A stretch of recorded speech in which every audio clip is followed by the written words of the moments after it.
sanadka cusub ee 2023 wuxuu dawladeena u yahay sanad adeeg iyo sanad waxqabad waa afka qalaad lagu yiraahdo delivery year insha Allah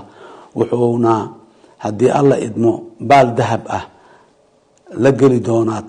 doona taariikhda hayaanka ee aan ku jirno dhismaha dawlad casri ah oo dunida oo dhan la jaan qaadi karta sidaas daraadeed sanadka 2023 waa sanadkii dib u xoreynta dalka sidoo kale waa sanadkii dhameystirka geedi socodka ee deyn cafinta Soomaaliya ay ka madax banaanaan lahayd deynta sidoo kale waa sanadkii dhameystirka dastuurka qabyada ah ee aan maanta haysano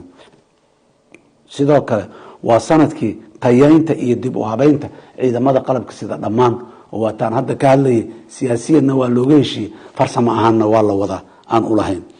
waa sanadka 2023 waa sanadkii ballaarinta waxbarashada caruurteena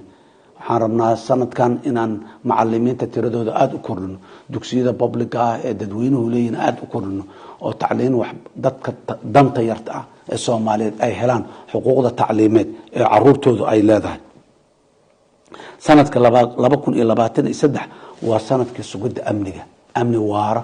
oo qaab dhismeedyo leh oo shuruuc leh oo nidaam leh sanadkii dalkeena oo yeelan lahaa waa sanadka ilaahay idinkiis waa sanadkii xasilooni siyaasadeed la gaari lahaa oo dastuurka meel uu gaari lahaa oo isfahamka siyaasadeed dhammaan heerarka dawladda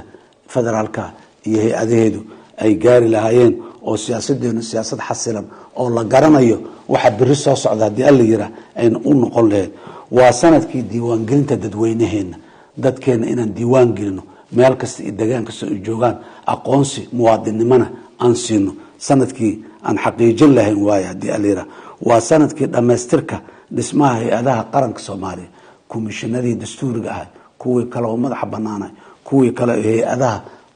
u adeegi lahay ee aan wasaarad bas kama koobanta hay'ada kale ka koobanta oo naga maqan hadana waa sanadkii la dhisi lahaa oo la dhaqan gali lahaa ilaahay idankiis sanadka 2023 waa sanadkii dejinta shuruucdii lagu xaqiijin lahaa sareynta sharciga dalkan inuu sharcigu sareeyo oona muxuu ahay cid walba ka sareeyo sharciga sanadkii la xaqiijin lahaa waana sanadkii dhowrista xuquuqda aadanaha dadkeenu